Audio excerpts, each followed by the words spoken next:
Hello, developer overview video 12. I'm going to keep this one quite short because we're not really going to cover anything new as such. We're just going to look at some other integration patterns, some scenarios for things like existing client portals and integrating data from sharedo into those kinds of things. So to get started, I've got a couple of applications to show you. I've got a standard ASP.NET Razor type website thing. And the idea with this one is we're going to show using the sharedo APIs without using sharedo authentication to sign the users in. So this is meant to be kind of an existing client portal solution that you've already got prior to signing up for sharedo. And you want to start pulling in some of the data into that without reworking it entirely. So we'll cover that one. And then the other one is an example single page application. So this is a Vue.js application that's going to use sharedo both to call its APIs to surface data, but also for authentication. So we're going to do single sign-on with sharedo. So you sign into one application, sign into the SPA, and you're automatically signed into sharedo and vice versa. So let's start with the ASP.NET app. And I just want to show you how the authentication will work in here. So this is really noddy authentication, I should add.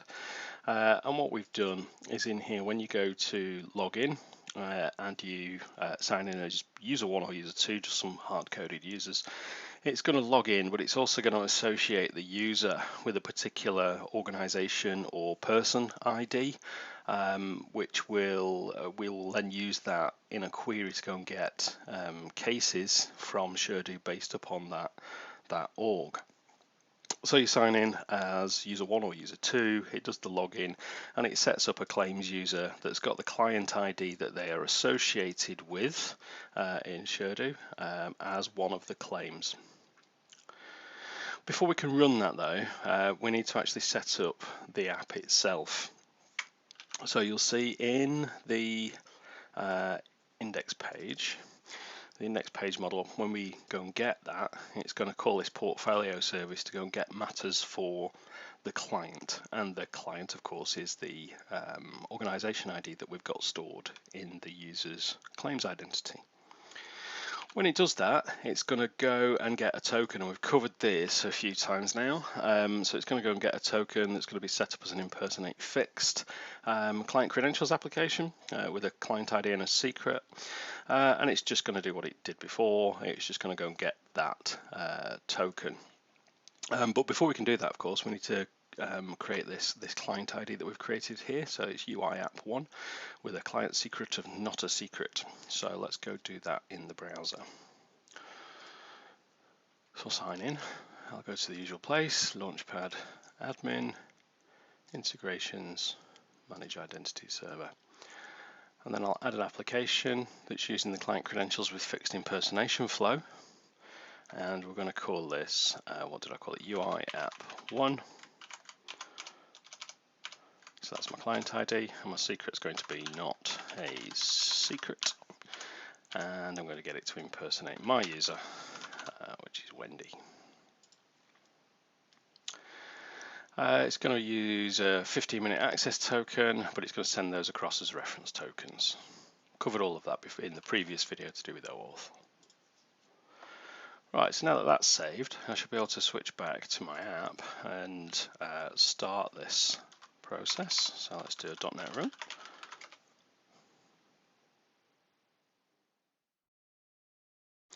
And the application runs, and it's running on localhost 7149. So if we just go to that, you can see it's basically really noddy stuff. I can sign in as user 1 or user 2, and those are linked to, one's linked to the organization Cyberdyne, and the other one's linked to the individual Steve Rogers. But you'll note that I'm not authenticating with the application using sharedo auth. It's got its own custom auth schema. So if I log in as user 1, you see I get 4 active matters, 1 archive matter, and they're all for Cyberdyne. And it pulls back some information, who the case handler is, what the state is, when it was last progressed, and all that kind of stuff. And if I log out and log back in as user 2, I get a different set of data. I get Bruce Banner versus Steve Rogers, and so on. Okay, back in the code. There's not a lot to show you here. This is very similar to everything that we've done so far. So I just wanted to give you a slightly different scenario where the app itself isn't being used, it isn't using sharedo authentication. So this, like I say, it's kind of a portal that you would already have. You want to pull data back from sharedo now that you've signed up to that. So you just use the APIs after getting tokens, and the actual calling of the API is exactly what we've done before. So it's going to go and do a search. It's going to look for up to 5,000 things. It's going to sort them by created date descending, so new is first. It's going to include anything that is of type matter, and it's going to do a specific search for where the client on those matters is the client ID that we've got stored as claims. Then it's going to pull back the reference, the title, the owner name, the phase name, whether or not it's open, and the last time it was actually changed and progressed. So that's it for that one. Let's go and have a look at the SPA version. So in this sample 2, we've got, let's actually go set this up first of all. So I've created this with a client ID. Oh, let's get rid of that.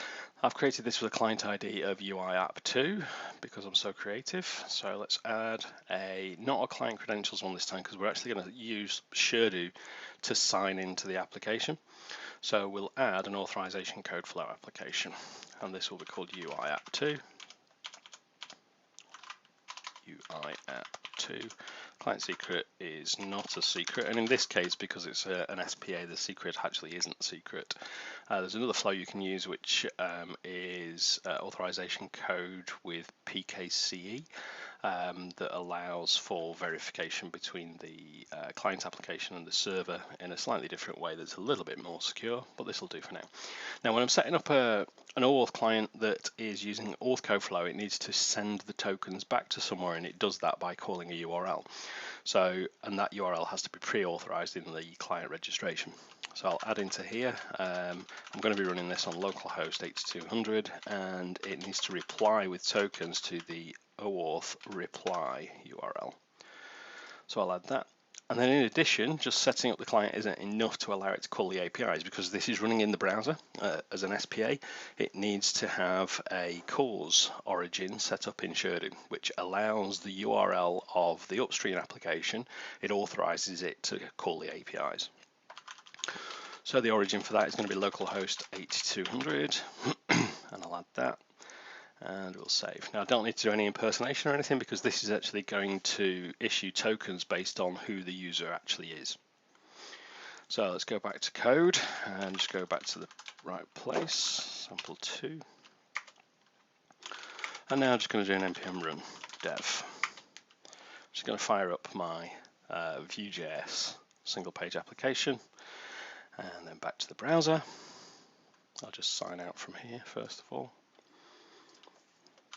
And we'll go to localhost 8200. And because I'm already signed into the sharedo identity server, it's not actually asked me to sign in. So if you remember at the beginning of this bit, we were talking about it being single sign-on. But what it is asking me to do is to say, do you want to allow this UI app to call the APIs on your behalf? So I'll just say yes to that. And now I'm in my single page application. There's no server backend. It's literally just HTML and JavaScript. But I'm signed in as Wendy System Admin. And if I go to tasks, it again uses the Find by Query API to go and find a list of things that are owned by Wendy and put them out on the screen. Really, really quick tour of the code, and then we'll be done.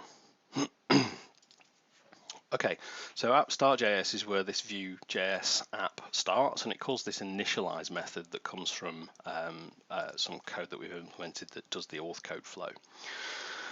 So let's go and have a look at that. So we go into initialize, and what this is doing, it's basically saying this will be run as soon as the web page loads. It's going to look to see if we are loading against the OAuth reply URL. We'll ignore that for a minute. First thing it does is it tries to get tokens from storage. So it puts the tokens that it gets back into local storage. If we don't have an access token or a refresh token, then basically this initialize finishes if we do have an access token and a refresh token, this initialize finishes and it resolves. And what happens next is it then goes into the application, it calls low profile, it goes to the appropriate page and stuff. And if any of these API requests fail with a 401, it will automatically use the refresh token that we've got stored to try and get a new access token. If that fails, it gets a 401 again, then it will basically sign the user out and redirect them back to the login. If you don't have tokens at the point where this initializes, then it redirects you to the login, and the login is a standard OIDC URL, so it goes to the sharedo identity services at connect authorize, passing in all of this information that says this is the client. I'd like to get a token via the auth code grant. This is where I want you to redirect back to when you've finished, and so on and so forth. And that is largely it. I'll just show you one more thing, and that is where we do this low profile. That's an API call. And the way that this works is, if I could drill all the way into do fetch. So if you remember, I said if you've got tokens, those tokens might not even be valid. So when it tries to call the URL, it says this is the status that I've got back, a 401. If it is, then it tries to get new tokens via the OAuth token APIs. If it gets one back, then it sets it back up again and it retries. If it ends up getting a 401 again, then at that point it's basically saying I couldn't get a new token, or your token's invalid, or things like that. Then it redirects the user to the login, and the experience that they would then get would be in the browser. They would come to this URL and it would take them straight back to the authorization screen. That's it for now. Thanks very much. Cheers.